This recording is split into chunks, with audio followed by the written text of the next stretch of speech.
আম আম কেবল একটি ফল নয়, এটি দক্ষিণ এশিয়ার ইতিহাস, সংস্কৃতি ও ঐতিহ্যের সাথে মিশে আছে। গ্রীষ্মকালীন উদ্ভিদে জন্মানো এক ধরনের সুস্বাদু ফল। কাঁচা অবস্থায় আমের রং এমনি সবুজ হয় এবং পাকা অবস্থায় হলুদ হয়ে থাকে। বর্তমানে এবছরে আমের আকার এমনটাই হয়েছে।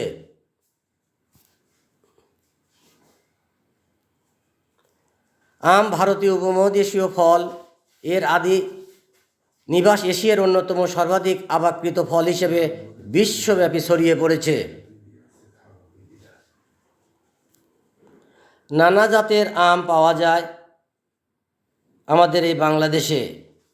এসব জাতের আম কোথা থেকে এলো, তাদের নামকরণের গল্প, মোমো করা ঘ্রাণ কিংবা স্বাদের রহস্য, সব কিছুর পিছনেই আছে বিজ্ঞান। আমাদের দেশে প্রায় সকল অঞ্চলেই আমের গাছ দেখা যায়।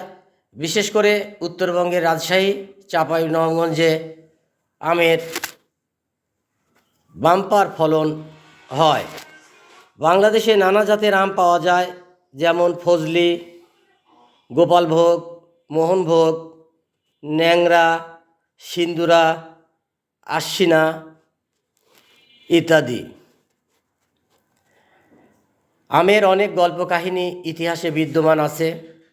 নানা জাতের আমের গল্প ইতিহাসের পাতায় পাতায়।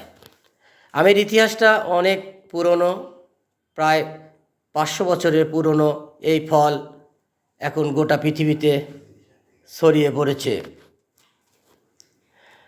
এবার মুকুলের পরিমাণও ছিল বেশি, তাই আমের ফলনও বেশি হবে বলে সবার বিশ্বাস। ধন্যবাদ।